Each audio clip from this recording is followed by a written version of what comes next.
نحمدہ و نصلی علی رسولہ الکریم اما بعد فاعوذ باللہ من الشیطان الرجیم بسم اللہ الرحمن الرحیم۔ 7 ستمبر ہمارے لیے انتہائی خوشی کا دن ہے۔ یہ 7 ستمبر 1974 کو نبی اکرم صلی اللہ علیہ وسلم کے دشمن اور مسلمانوں کے لیے مار آستین قادیانی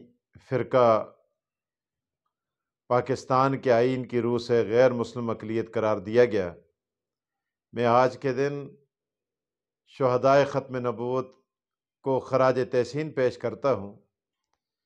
کہ جن کے خون کی وجہ سے غیر مسلم قادیانی غیر مسلم اقلیت قرار دیے گئے، اور ان علماء کرام کی ارواح کو بھی سلام پیش کرتا ہوں، جن میں خاص طور پر مولانا مفتی محمود رحمۃ اللہ علیہ، اسی طرح مولانا غلام غوث ہزاروی رحمۃ اللہ علیہ، حضرت مولانا سید یوسف بن نوری رحمۃ اللہ علیہ، اور اسی طرح دیگر مسالک سے تعلق رکھنے والے علماء کرام، خصوصاً مولانا شاہ احمد نورانی، مولانا دستار خان نیازی، جن لوگوں نے اسمبلی کے اندر بڑی محنت اور کاوش کر کے مرزائیوں کو غیر مسلم اقلیت قرار دلوایا،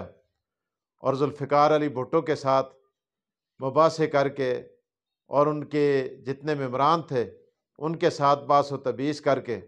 اور پھر بالآخر اٹارنی جنرل نے جب یہ کہا کہ آج میری تیاری نہیں ہے، تو مولانا مفتی محمود رحمہ اللہ نے فرمایا کہ آج اٹارنی جنرل کی جگہ میں خود اس کے ساتھ بحث کروں گا اور میری تیاری مکمل ہے۔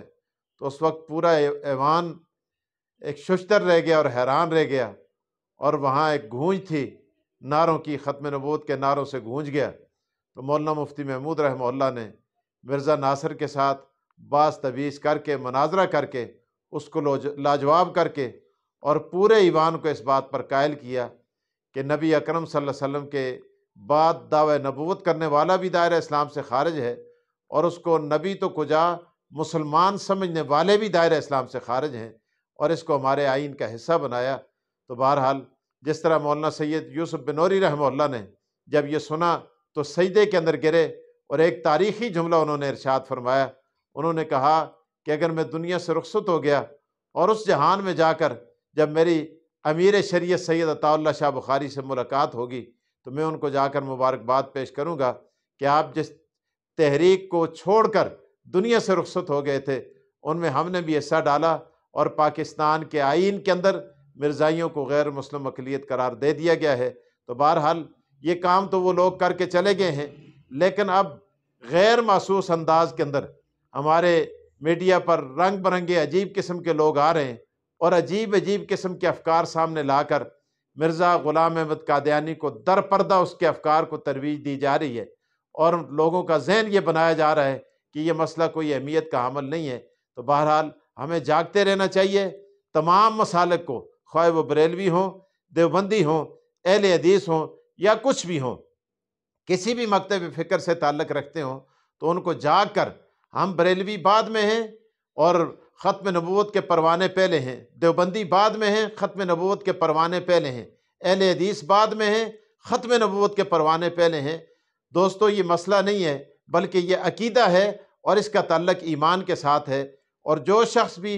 جس طرح جس انداز میں بھی ختم نبوت کا کام کر جائے گا اور دنیا سے رخصت ہوگا اور ختم نبوت کے کام آئے گا، اس کی دنیا بھی سنورے گی، آخرت بھی سنور جائے گی۔ میں پھر آخر میں جاتے ہوئے تمام شہدائے ختم نبوت، اور خصوصاً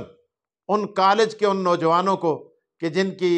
گاڑی وہاں سے چلی تھی ملتان سے، اور ربوہ میں انہوں نے ختم نبوت کا نعرہ لگایا تھا، اور مرزائیوں نے واپسی پر ان کے راستے میں کھڑے ہو کر ریل گاڑی کے اندر گھس کر لاٹھیوں اور ڈنڈوں کے ساتھ، چھریوں اور چاقوں اور خنجروں کے ساتھ ان پر حملہ کیا تھا، اور یہ تحریک ایک طول پکڑ گئی تھی، اور پھر پکڑتے پکڑتے اس کا نتیجہ یہ نکلا کہ مرزائی غیر مسلم اقلیت قرار دیے گئے۔ اللہ تبارک و تعالی ہمارے پاکستان کو بھی قائم رکھے، اس آئین کو بھی قائم رکھے، ختم نبوت کے پروانوں کی اللہ تعالی حفاظت فرمائے، اللہ تعالیٰ اسی عقیدے کے ساتھ وابستہ رکھے۔ وآخر الدعوانا الحمدللہ رب العالمین۔